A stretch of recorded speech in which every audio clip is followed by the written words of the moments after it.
The Fabulous 413 podcast is funded by Northeast Solar, helping Western Mass families achieve greater energy independence through solar power, battery systems, and air source heat pumps. Northeast-solar.com. Welcome to the Fabulous 413. I'm Khalees Smith. And I'm Monty Belmonte. Later in the show, opera and experimental theater. We'll talk to Jonathan Loy and Terrence Chin-Loy about Berkshire Opera Festival and their production of Lucia di Lammermoor, which opens at the Mahaiwe in Great Barrington this weekend. And Williams College visiting Professor Erica Terpening-Romeo about her experimental one-woman show at 62 Center in Williamstown, which opens tonight. But first, it's Thursday and we have a congressman to talk to. Even if he's on his way out of our neck of New England. Hey, how are you? Good, and you? Yeah, everything's beautiful. Yeah. We go up to Maine. Oh, nice.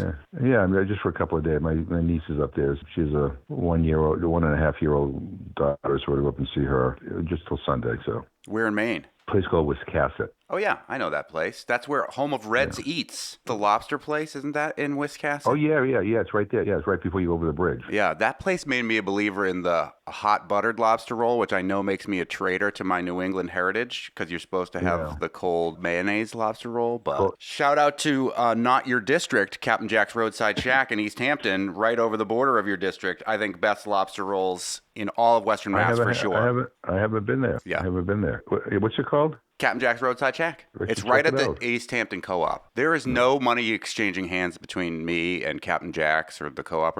I just am a huge Captain Jack's fan. Anyway. Well, I'll drop your name when I go there. You should. Also bring a can of Miller High Life for Kevin, Captain Jack himself. He'll appreciate it. Time for our weekly check-in with U.S. Congressman from the 2nd Congressional District of Massachusetts, Congressman Jim McGovern. In a segment I call McGoverning with McGovern, we talked last Thursday, but then the next day, you, along with Representatives Ayanna Pressley and Lynch, conducted an unannounced congressional oversight inspection of an ICE detention facility in Plymouth. What did you see there? What did you experience? And what do you want to tell us about that experience? Well, I'm hearing from people that they want our delegation, not just in Massachusetts, but the New England delegation, to be more consistent in doing these unannounced visits. So we went to the one in Plymouth. I've been to the one in Burlington. I've been in Texas. I've been to facilities in Louisiana. After, a long back and forth, we were able to talk to a few of the people who were being detained there. What we learned is they shouldn't be detained there. I mean, they shouldn't be detained at all. I mean, these are people with no previous criminal record. They didn't rob a bank or they didn't do anything like that. They weren't, speeding on the road. These people were picked up on their way to work. One was a roofer. One was doing some construction. They were just pulled aside by ICE agents and taken away. Two of them were from Ecuador. One of them we talked to was from Honduras. One of the people we talked to, was supporting a family in Ecuador, including a baby that he left Ecuador before the baby was born. Didn't know his wife at the time was pregnant, but he's all that provides them financial support. And the situation in Ecuador is bad. The situation in Honduras is bad. The situation in El Salvador is bad. The situation in Venezuela is bad. The situation in Haiti is bad. And we are rounding people up who are doing nothing other than trying to earn a living, helping our economy, paying taxes, and we're incarcerating them, in jails. And while the facility in Plymouth is better than the facility in Texas and Louisiana, it is still a jail. But the bottom line is the fear. The fear that I hear from people that I talk to in my own district is real. If people commit terrible crimes, I don't care what their status is, they ought to be put in jail. But that's not what we're talking about here. In the healthcare industry, in the service industry, in the agriculture industry, his immigration policies are even resulting in researchers at some of our research institutions having trouble getting their visas extended, and they're not looking to other countries to do their research. This can't be who we are. Speaking with U.S. Congressman Jim McGovern, after we spoke last week, we went to visit Gardening the Community and Liz Ogilvie, who was fasting in solidarity with folks who are hungry in her neighborhood of Mason Square in Springfield. That effort has expanded. It has now been picked up nationally. I'm not sure if you've heard about this yet. It's still kind of somewhat breaking news, but Farm Aid, the legendary concert that's done so much for farmers and for feeding people across the country has picked up on this, as have the Rural Coalition, another organization that's been helping people who are hungry across the country, the Federation of Southern Cooperatives, Alianza Nacional de Campesinas, Latino Farmers and Ranchers. They're asking people to join Liz Ogilvie and Springfield Eats and to participate in a fast for the month of August and September, to fast for at least one meal a day in solidarity. This has to do with cuts to SNAP, of course, in the so-called Big Beautiful Budget. More locally, it has to do with the underfunding of the Department of Transitional Assistance, who brings SNAP to the people from federal dollars here in Massachusetts. I know that Liz Ogilvie met with the governor over the weekend. They're still not quite funded to the level it needs to be with DTA. But you've done these type of solidarity fasts. I know that you, for a time, lived off of the amount of money that food stamps allows per meal. What was that experience like? And do you feel like these solidarity efforts have an impact? Well, one, living off of a food stamp or SNAP budget is not easy. Right now, it's about, on average, about $2 per meal. My Dunkin' Donuts coffee costs more than $2.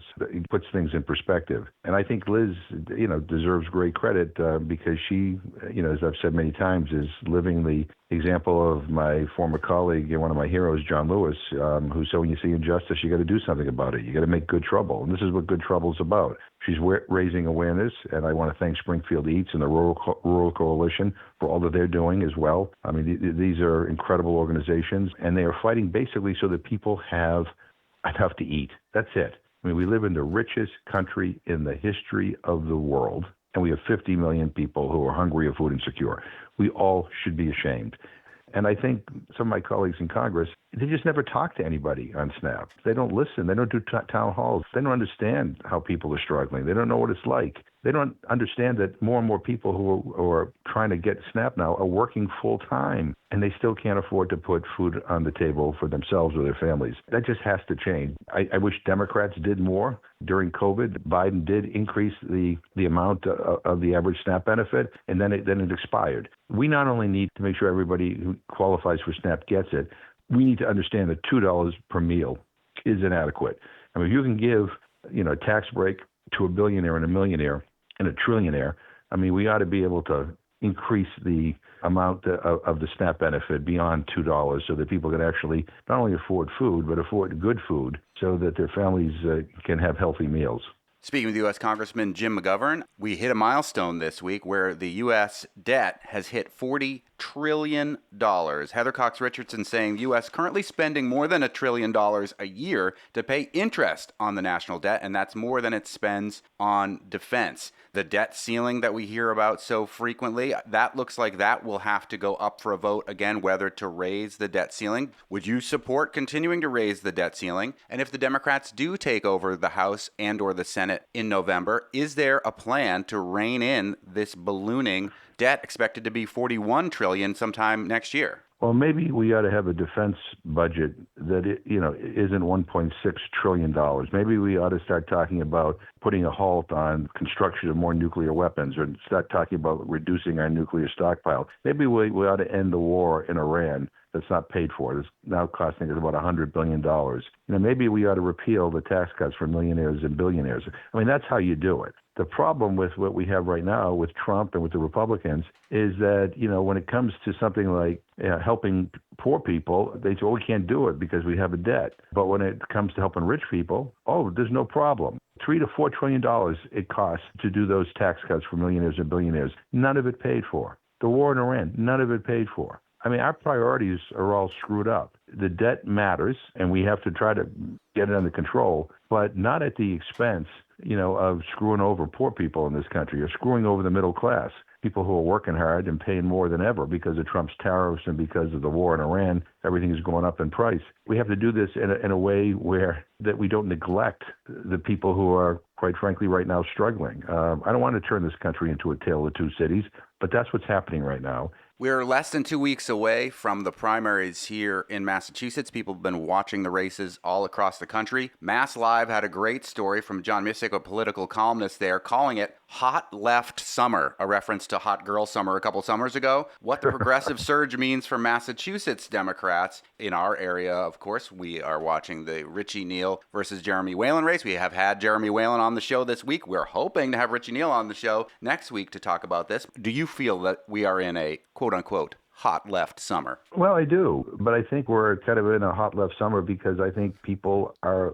frustrated that issues that they want Congress to take up, both under Republicans and under the previous Democratic administration, were not taken up. We're arguing about tax cuts for rich people, but we're not talking about how we lower healthcare costs or how we get to Medicare for all. Or I think people want us to not manage hunger. They want us to solve the issue of hunger. They want us to solve the issue of housing and affordability, and they care about the environment, and they want us to rebuild our infrastructure, all those things. And I think I think what you see is a growing impatience amongst the electorate that, we don't want to have elections for the sake of having elections. We want to have elections that actually matter, where I know that if I vote for you, you're going to fight for me, and you're going to fight for the things that I care about. I think people are making these decisions not based on ideology per se. I really don't. I mean, I think a lot of people, when they're voting, whether they voted for Angie Nixon or whether they're voting for El Sayed in Michigan or whatever, I don't think they're saying, oh, I'm voting for him because he's the most leftist or she's the most leftist. I think they're saying, I'm voting for them because they're speaking to things that matter to me. This country is in tough shape. People are struggling. I hear it all the time. And by the way, it's not just from Democrats, it's from Republicans too. I was at the Hardwick Fair, and that's a place that I think Trump carried in the last election. I heard from people who identified themselves as Republicans telling me, you got to shake things up.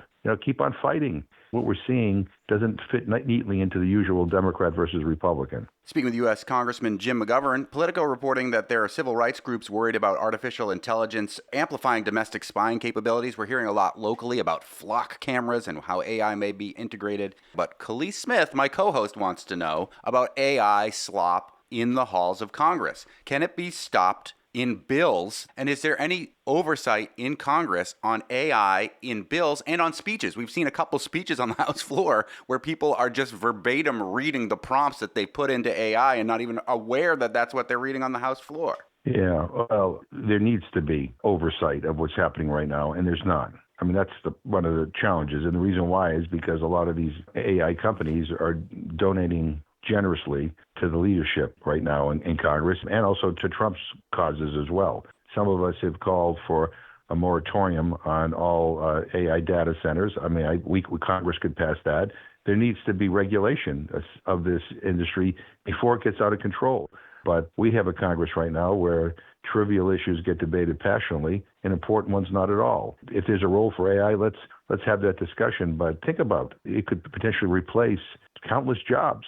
We have some people saying that AI could oversee our nuclear weapons program, and it can make a decision on whether to launch a nuclear war. I mean, I don't want that. I just watched all the Mission Impossible movies in a row, and the final two Mission Impossible movies, Dead Reckoning and Dead Reckoning Part 2, that's what it's all about. It doesn't go well, so we already know about these things. And Tom Cruise isn't going to be around forever to help us. So it needs to be front and center of any legislative agenda in the next Congress. We got a listener question from Nick Mattern, who has asked many questions over the months and years. Friend of the late Pocky Whelan, part of Demilitarized Western Mass, the people that sometimes protest outside your office in Northampton. But Nick Mattern asks, I wonder if you might like to ask Congressman McGovern if he has a thought about running for president of the United States. Well, the only McGovern who ran for president was George McGovern in 1972, and he lost 49 states and won Massachusetts. I'm probably a McGovern that couldn't even carry Massachusetts, so I appreciate the compliment. But well, here's the thing. This is how I replied to Nick after he asked the question via email. I said, I'll ask him, but I already know what his pre-canned answer will be. Quote, I'd be the only McGovern to lose Massachusetts, but I can't wait to ask him and tell him that I told you that I knew that was how he would answer. Yeah, because I mean, we've been doing this for a long time. You know me. But look, I mean, here's the deal. I think where I can be effective, and I hope I have this opportunity, if I'm chairman of the Rules Committee, to be able to force votes on things that, quite frankly, have been blocked for years. I mean, whether it's on Medicare for all, or whether it's on AI, or whether it's on lowering the defense budget, or going after nuclear weapons, or abolishing ICE. If I can bring these things to the floor, I can't guarantee they're all going to pass, but we can have a debate. And we can start building a movement so we can get to the point where we can ultimately pass some of these things. I don't have the patience to raise the money. I don't take corporate PAC money. I haven't taken it. Ever since I became the chairman of the Rules Committee the last time, I thought I would be leading by example. I said no PAC money, and I thought others would follow. I was wrong. A few did, but not many. Mm-hmm. But the money part of this has to also be addressed. We need to get serious about taking money out of our political system. But I intend to be active in the presidential campaign, but I want to be chairman of the Rules Committee. I want to get some stuff done, and I hope I can do that. Congressman McGovern, what's giving you hope this week? What gives me hope? A lot of people do. I mean, I mentioned to you that I was at the Hardwick Fair, which was wonderful. But I've been in Northampton, I've been in Millbury, I've been in Webster. I mean, and just bumping into people who are not necessarily political activists, who understand the urgency and the importance of this moment. I feel that it's representative of something that's happening all across this country. People care. People know that this upcoming election is a big deal, that they need to be involved. They can't afford to be on the sidelines.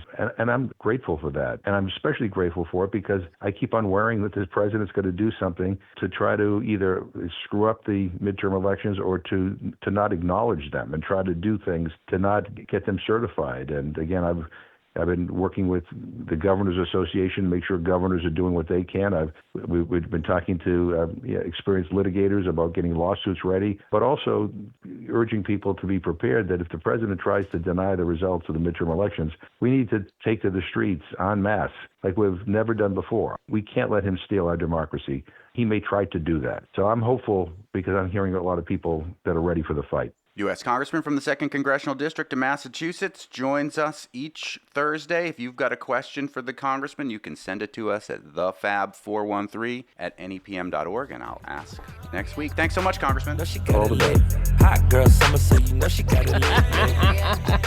And now it's all theater all the time as we head to the Northern Berkshires to hear about the new exploratory work, The Songbook. And speaking of song, the Berkshire Opera Festival launches its main stage production on Saturday, and we'll hear from folks involved about what you'll see at the Mahaiwe in their version of Lucia di Lammermoor next. You're listening to the Fabulous 413 on 88.5 NEPM.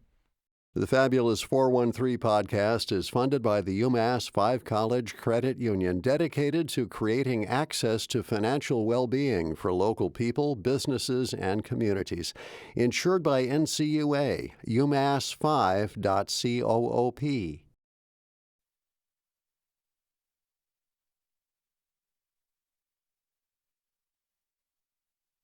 Should we read into the fact that both of your last names have Loy in them? We've discussed this. I've never met another Loy in person before. Yeah, neither. Except in Jamaica, actually, because there's lots of Chin-Loys in Jamaica, like a Jamaican. It's a Jamaican Chinese name. Jamaican Chinese, that's what I was going to say. Are you not related in any way? No. Wow. That's not awesome. My original familial name. Interesting, the story, yeah. My grandparents were Holocaust survivors and escaped to Shanghai. Whoa. And so he changed his name to Loy to assimilate.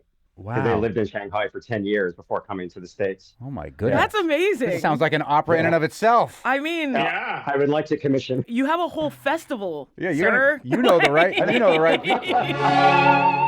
Welcome back to the Fabulous 413 Berkshire Opera Festival. BOF is a fully producing summer festival that presented its first season in 2016. By adhering to the highest standards of artistic excellence, BOF has restored fully staged opera to a place of prominence in the Berkshire arts community. Each festival generally culminates with a single production, and this year that performance is Lucia di Lammermoor, a work by Salvatore Camerano and Gaetano Donizetti that takes inspiration from Walter Scott's 1819 novel The Bride of Lammermoor. Set amid the foggy moors and ancient castles of Scotland, the masterpiece tells the tragic story of Lucia, whose forbidden love for her family's sworn enemy drives her to the brink of madness. The shows take place this Saturday, August 22nd at 1, Tuesday, August 25th at 7:30, and Friday, August 28th at 7:30 at the Mahaiwe Performing Arts Center in Great Barrington. With us to talk about this production and the Berkshire Opera Festival are tenor Terrence Chin-Loy, who'll perform in Lucia as Edgardo, and director of the show and founder of Berkshire Opera Festival, Jonathan Loy, no relation. No relation. Thank you both for joining us. Talk about the origin story of the Berkshire Opera Festival, Jonathan. Yeah, sure. Brian and I, my co-founder, Brian is the artistic director. I'm the director of production. We've known each other a very long time, and we've talked about doing something since we met each other many, many years ago. And that culminated in 2014. There was no opera in what is, to me, the most culturally rich landscape in the country in the summer, which is the Berkshires. And I asked him if he still wanted to do this, and we agreed we would embark on that journey. And in 2014, we founded the company, gave ourselves 2 years to fundraise. We did that, and we opened in 2016 with Madama Butterfly, and we're in our 11th season now. And we have, in fact, restored opera to a place of prominence in the Berkshires. I think we've changed the cultural landscape here, bringing what I think is an incredibly important art form to enrich the lives of the people of the Berkshires and beyond. And we're growing. This is our second production this season.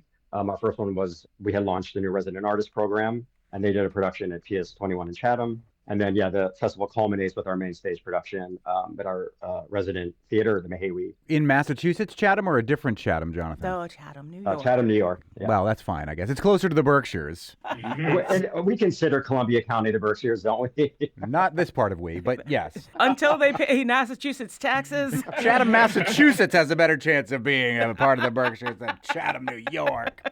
That said, Terrence, how did you come to opera as your medium? So I grew up singing in church. I grew up in the Baptist church in Florida. And so I started singing in the children's choir at church, which my mom was the conductor for. But in third grade, there was a audition for boys in my grade at school to audition for this boy choir called the Florida Singing Sons Boy Choir. I did those auditions and I got into this choir. And so I was in this boy choir from third grade till I graduated high school. Around like 12 years old, the local opera company, I think it was Florida Grand Opera, needed boys to be the spirits in the magic flute. And so I got to be one of those boys. And that was my first exposure to opera. Both my parents are Jamaican and they did not know anything about opera, certainly. So I was exposed to the magic flute in that way. And then I couldn't stop. It was around the time that YouTube was coming out, actually. So I devoured everything I could find that people were uploading to YouTube. And actually, my first opera CD that I ever got was the Sutherland Pavarotti Lucia di Lammermoor.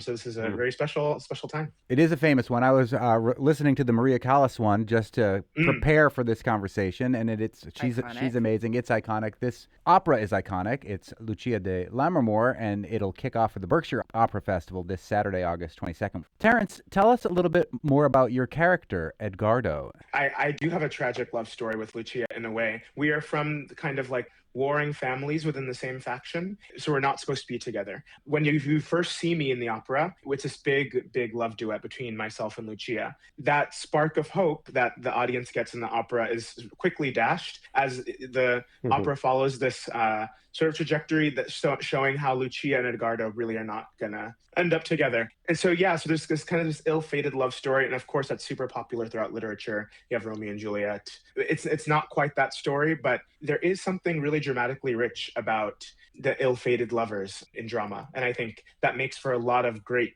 music in the score.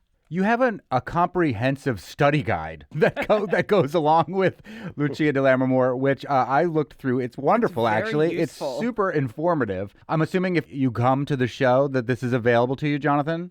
Yeah, my understanding is that our administration emails that to every ticket buyer. It's great. I mean, the thing that the music is beautiful, the singing is beautiful, but it's oftentimes hard to figure out what's going on. The study guide can make it helpful. There'll also be projected super titles, right, in English, so you can follow along the story. We project the translations in real time as they're singing. One of the things I learned from the study guide that was fascinating to me has to do with Lucia and a mad scene with a particularly interesting instrument that was invented by Benjamin Franklin in 1761. Jonathan, do you want to tell us about what this instrument is and how it adds to the drama of this production?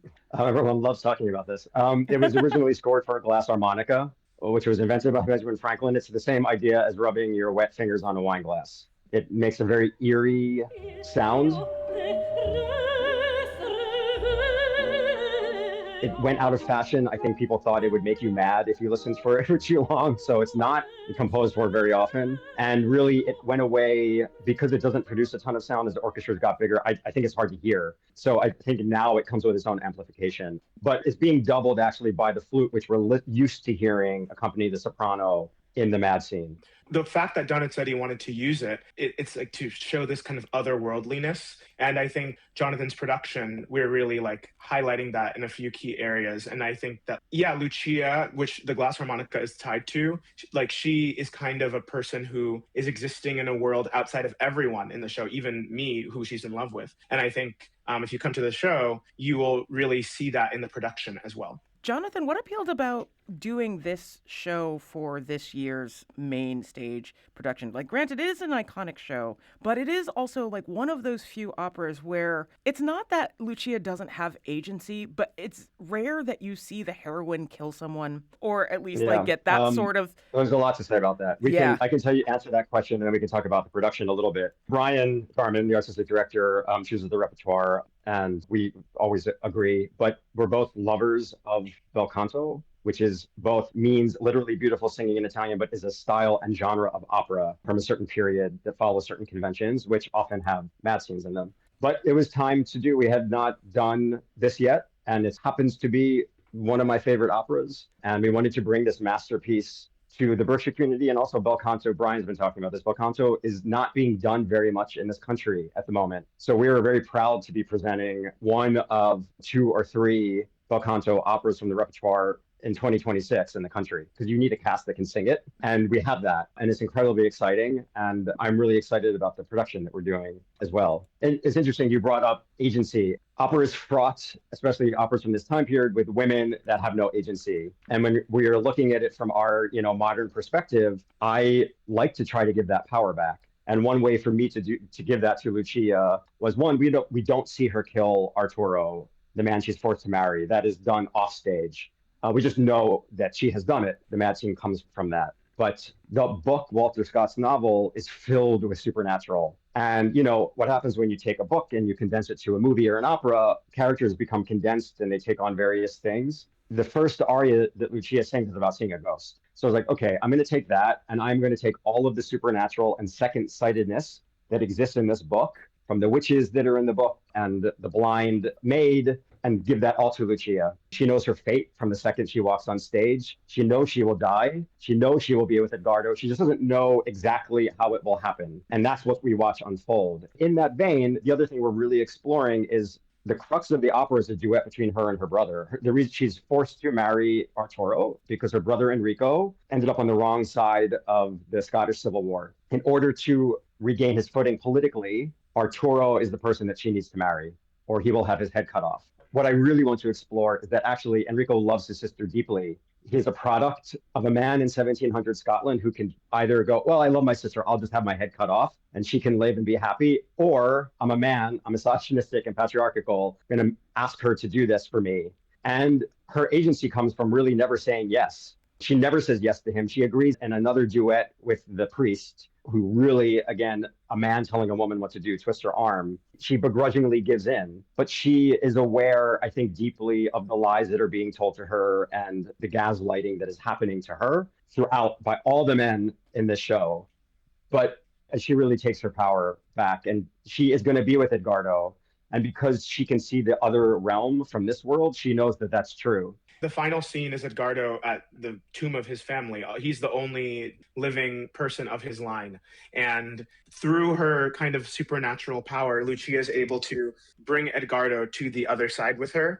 But also, before the intermission, Jonathan has staged the finale of before the intermission. The stage picture is Lucia having power over everyone else in the room. Like, we're all on stage, and she is actually has the upper hand over everybody in that picture. Love it. That is tenor Terrence Chin-Loy, who'll perform in Lucia di Lammermoor as Edgardo, as well as the director of the show and one of the founders of Berkshire Opera Festival, Jonathan Loy. Jonathan, the festival has like workshops, and it's not just lectures and the big production, but like it's classes and like teaching in between. Talk about how important it was to like bring in fellows and have more than people just on stage doing opera as part of the festival. So Brian is a big educator of young singers. especially I would say in the bel canto rep. I mean, he understands it implicitly. And so he wanted to really, from the day we incorporated this company, it was always a dream to have a resident artist program. They're often called young artist programs throughout the country. We decided for resident artists, just so people understand, these are adults that have finished their school, like college and graduate. And this is their in-between time. Sometimes this could be their first big production gig that allows other companies to see them and then give them other opportunities. But part of the summer, they're in residency for 2 months with us. They have their own production that they get to do, which is, I think, is a reason that in the first season, I think we had close to 700 applications, which I think will only increase immensely once people realize the kind of opportunities they have here. Then they have masterclass. We bring in teaching, working artists to work with them in diction and drama and language. They give recitals in the community. They also either cover the major roles in the main stage production or they're singing the comprimario or secondary roles. So they're in a busy summer. One of our resident artists was just accepted to the Metropolitan Opera Lindemann Young Artist Program. So I'll be seeing her when I go back to New York in the fall. It's an exciting program for us to be a launching pad for their career. It's very exciting. And the community loves it too. I feel like this is a recent development where like most operas now will have supertext so that like if you're coming and you don't know French, you don't know Italian, you don't know German, you're still getting a lot out of it, even if it's simplified. Has that changed the audience of who's coming to opera? I think it helps immensely. Opera is an art form where I would encourage people to read at least a little bit or just have a listen beforehand, because the less you can read what's going on, it does pull your attention from what's happening on stage. So I do encourage people. It is an art form where I don't want to discourage anyone that they have to do homework to go see something. But like the more you understand something, the more you appreciate it. Right. But to your point, you can walk in not having done anything. And you could also close your eyes and listen to the greatest voices on the planet with the most beautiful music and not pay attention to anything other than that. So you can also choose your own adventure when you sit down in that seat, because opera is the complete art form. You have every form of art combined into one thing, which is why it's so expensive to produce and so difficult. And you need the greatest singers in the world. Yeah. All of the above. But super titles do, I think, relieve a little bit of anxiety. Opera can be enjoyed on different levels. There's a person who can come and just like see the spectacle, hear the beautiful voices, hear the beautiful music, and enjoy it that way. But to Jonathan's point, I do think there is a lot to be gained by even just like reading the Wikipedia summary sometimes to just so you just kind of like know where you are.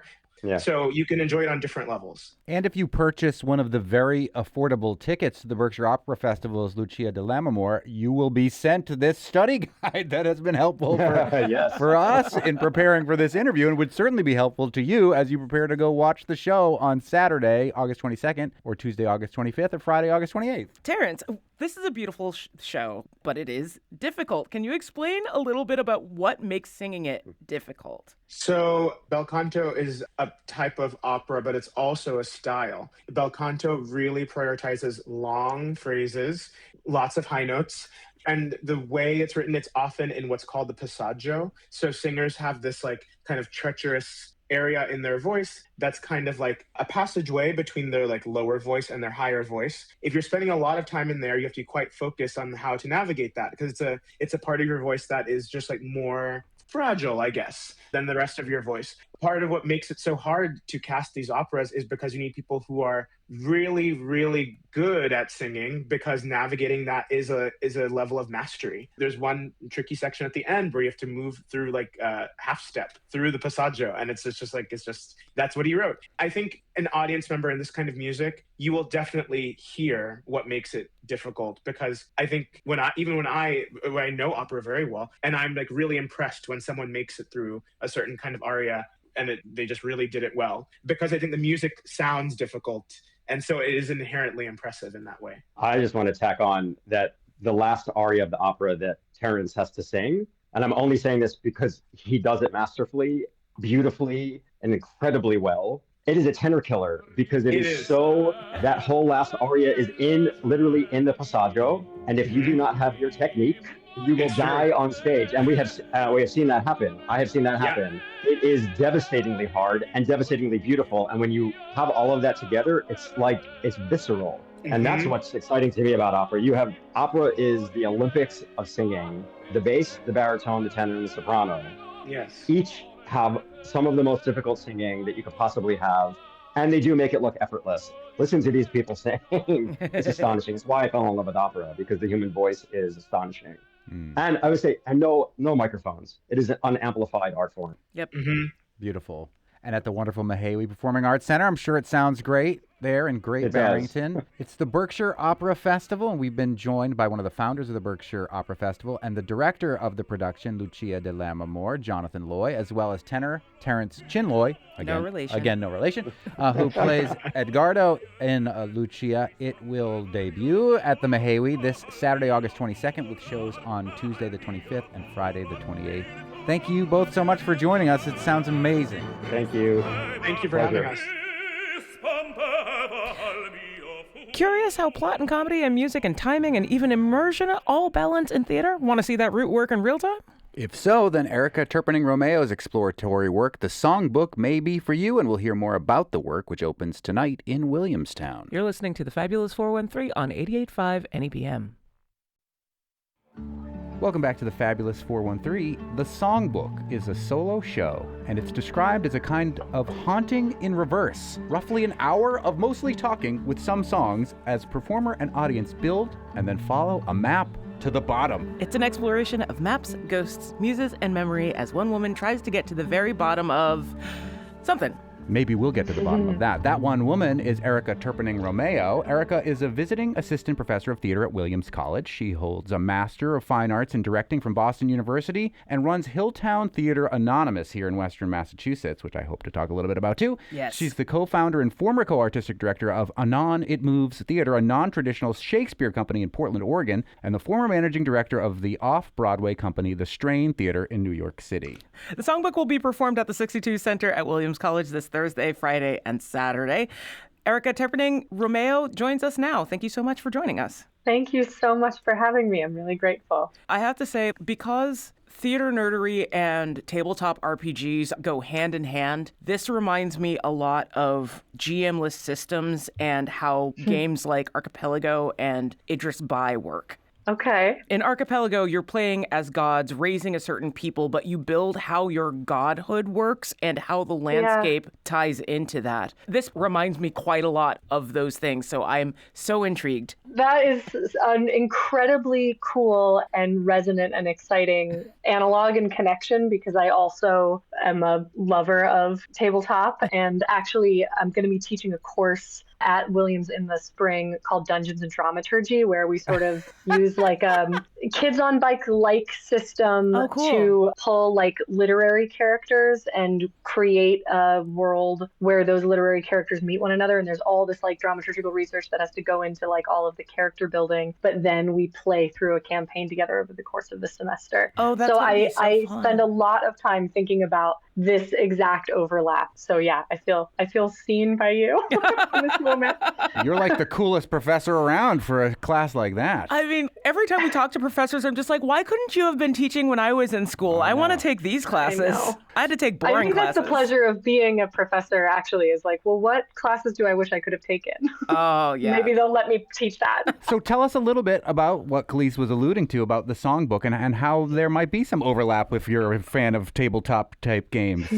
Yeah, I mean, there's something interesting about, and I guess this is an opportunity to acknowledge what is a little like embarrassing or strange about a solo piece of theater, where like you are both the GM and the player in a way. And so you are like creating a world to guide yourself through and then asking other people to watch it. And that can feel a little navel gazing, or it brings up the questions of like, why is this worth anyone else's time? But also I recognize from the other side of it, as a watcher and as a player and as a consumer of art and media, the things I tend to connect with the most have that feeling of like, there's like a real quest, a real search that someone is on, that an artist is on, and they are like following real breadcrumbs to something meaningful to them. And when there's a sense of like connecting with or resonating with what those breadcrumbs are, or what they're trying to follow, or even just that feeling of desperation, that tends to be the stuff I love the most. And so this started that way. This started like with this feeling of like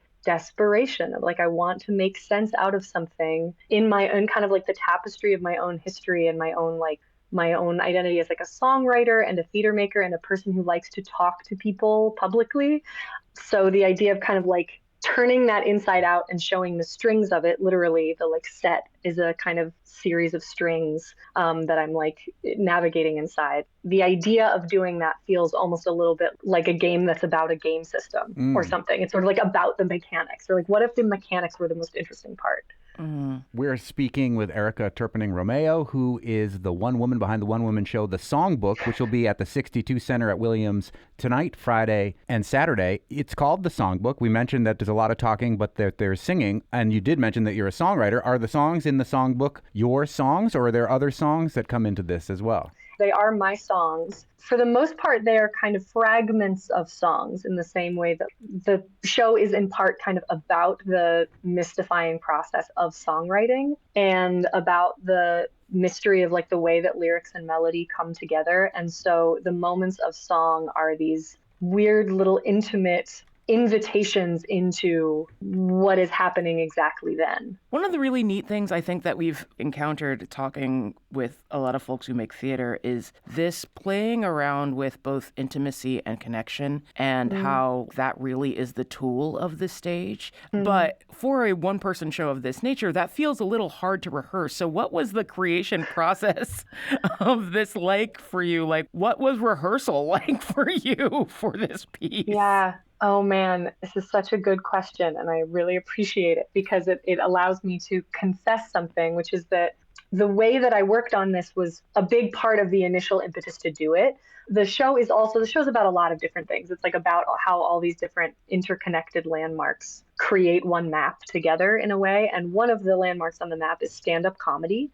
Stand-up comedy is a form in which the creators tend to write on their feet in front of an audience. Exactly what you're talking about. Like you sort of need the audience there in order to find out if it's working and even what it is. And I'm a huge fan of stand-up and kind of a nerd about the mechanics of stand-up as a form. And so I was interested in working on a piece of theater a little bit more that way, rather than sitting down and writing as a writer and having this like silent relationship with the page first and then figuring out how to perform that. Really just like extemporizing, just opening my mouth and kind of performing from when there was nothing. But I didn't want to subject audiences to the earliest versions of that. And so, because, like, I think people can have a lot of patience and a lot of grace, but that feels like more than I wanted to ask of them.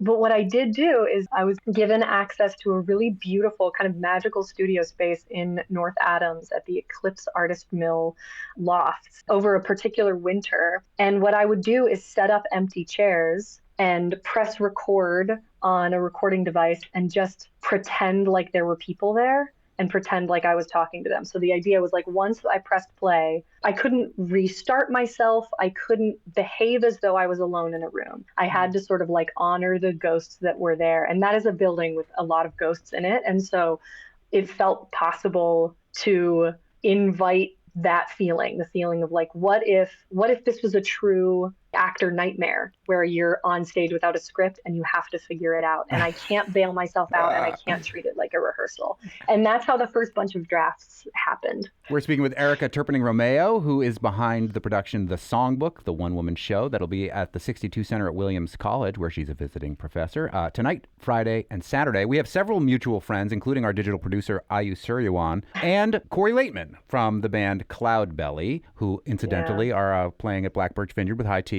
on Friday. Corey is a great songwriter. You're a songwriter yourself. This is called The Songbook, but Corey put you on my map about Shakespeare Anonymous and the Hilltown Theater Anonymous. Can you tell us what that is and the idea behind that? First, I just have to say Corey is one of my very favorite people in the world and dearest friends, and one of my very favorite brains when it comes to language and connection and intimacy and expression. So it's an honor to be shouted out by them. Yeah, Hilltown Theater Anonymous is this project that I started as a total experiment in 2018 when I was a couple years into living up in the Hilltowns. I was living up in Cummington, and the premise of the project is that our shows are cast and rehearsed in secret.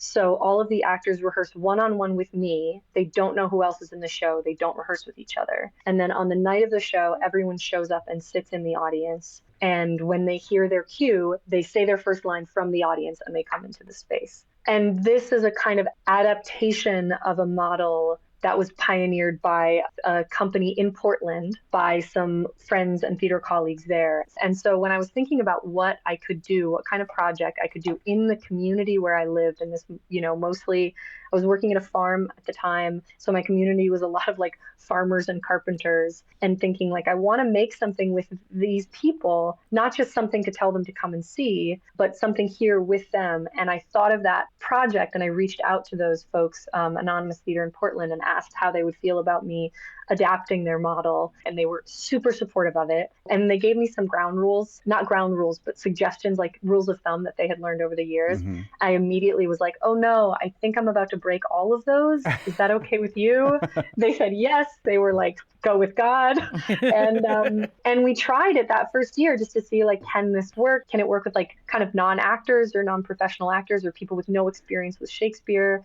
And the idea is that the shows themselves are these kind of collage pieces where we're weaving Shakespeare's words together with our own like community testimonials on the play's themes and original music and moments of dance, and just like all of these different disparate pieces that get quilted together in real time on the night. And that's like when we all get to see what happens. Like, I don't know what the show is like. I don't know how long it is. We just find out together as it's happening in front of us. And now we just had our, I think, 7th season. We just performed The Winter's Tale up in Chesterfield. And yeah, it's like one of my favorite things in the world. I love it so much. It sounds so cool. Yes, it certainly does. Although it ties back into what you were saying before about the nightmare of being on stage and not knowing your lines. Because my children who've done lots of Shakespeare, I have nightmares on their behalf that I'm in a Shakespeare play and you can't improvise your way through Shakespeare. So, yeah. But you can improvise your way through the Songbook to a certain extent, and that is how this particular production was created. It's happening at the 62 Center at Williams College tonight, Friday, and Saturday. Besides rehearsing in front of empty chairs, why ghosts? What appealed about making ghosts a significant component of this show? Ghosts are a significant portion of this show, so it feels in the spirit of the content and the quest, the sort of spiritual project that it is. There is a central figure of the piece and kind of my world, of my life, like someone who is a sort of a personal ghost and has become kind of a personal muse. And a lot of the show is about unpacking that uncomfortable relationship. That's part of why the subtitle, the secondary title, is A Haunting in Reverse. There's this kind of overarching question of like, who is haunting who in the situation? Like, who has hold of who? When there is a formative figure in our lives and a formative loss in our lives, with the loss, something new gets created, which is like the looming figure of this person as it relates to me. Like, it's something that I made. It's not something that she made. I have a relationship to her, and I have a relationship to this thing that I made. And that gets even more complicated when you're sort of making art around it or about it. And so honoring ghosts felt like a good place to start. Especially because you created this in a haunted building, so. Exactly. It's New England. All the buildings are haunted. It's true. How useful is it to have maps as a framework for something like this? How much structure does a show like this need? Yeah, it's really changed over time. I think one of the experiments of this run is about, can I bring in some more like theatrical elements without losing that sense of immediacy and electricity that comes from kind of extemporizing, right? Like, the show is at this point effectively scripted in the way that a lot of stand-up shows, like a stand-up sort of hour as they're building it is scripted. Like, just the process of repeating and then the choice making that you do in collaboration with your audience or in reaction to how something felt or how something went, like, you start to craft and to hone it. And so what you're doing is really kind of like carving a memory, like you're carving a shape in your brain. You're slipping into the groove you've created for yourself. So I'm interested in like, where am I in that middle space, that sort of like no man's land between jumping into the abyss and rehearsing and performing a completely mapped out show. And so part of the turning the thing inside out is sort of about showing the map rather than hiding it. Rather than like, well, I have the secret map that I'm following that you don't know about. Like, no, we're going to walk around in this map together. This is it. I'm showing it to you. It's physicalized. It's visualized. I'm having the audience like call out the landmarks on the map. It's hopefully a little bit of a reversal of like what's usually hidden and what's not. The principle that I'm always trying to go by with this piece in particular, I'm really trying not to say anything for effect. And when I catch myself doing it in the moment, I try to walk it back. It's sort of like only the truth, only the truth, only the truth. Can we make an effective, compelling theater piece out of only the truth? It sounds fascinating. Yeah. It's happening at the 62 Center at Williams College tonight, tomorrow, and Saturday. We've been joined by Erica Terpening-Romeo, who is the one woman behind the Songbook, who will be performing it this weekend. All of this theater that you're doing sounds fascinating with the Shakespeare Anonymous and pulling theater and turning it inside out on its head. It's just the kind of stuff that we love to hear about. And getting the greater community involved in theater in a way that they probably don't think that they can be. Yeah, I love that farmers and carpenters are part of your Shakespeare productions there. It sounds so amazing. Thanks so much for joining us. Thank you so much for having me. It's been such a pleasure. What a lovely conversation. All those GM-less systems are wicked cool. Yes. There's so many of them. And then you turn it into a theater production and also a class at Williams College. Yeah. It's pretty remarkable. And that was the sound of Erica Terpening-Romeo and Corey Laitman doing a duet on TikTok together at the end there. Oh, Mutual look at admiration society between those two. And thanks to Corey for tipping me off to the work that Erica does. Yeah. And as an aside, one of those GM-less systems, you can do solo ones, the entire show that she's built. But there's one where you develop a radio show and mixtapes. They're really cool. Just go exploring. And a lot of them are free, too. Where do you find them, these games? Explain what a GM-less system is to somebody that might not understand. Okay, so D&D has a Dungeons DM, and Dragons. Dungeons and Dragons. Has a DM, which is a dungeon master. Yes. Or a GM, which is a game master for other systems, because not all games have dungeons. Yes, but they should. Yes. But GM-less systems get rid of that person who's kind of in control of how the plot moves, and the people who are playing are more in the reins there. Yeah, self-guided without one person narrating and telling the story and directing the way everything goes. Like Erica's play happening tonight. Wicked fun. In Williamstown. On the next Fabulous 413, after 4 years of asking, we finally get to talk with the folks from the singing supergroup Roomful of Teeth, who you're hearing right now, who'll perform at Mass Mocha tomorrow night, August 21st. It finally worked out. And Kristen Levitt from Stone Soup Cafe joins us to talk about the annual Harvest Supper happening on Saturday. I'm Monty Belmonte. I'm Clee Smith. We'll talk to you tomorrow on the Fabulous 413.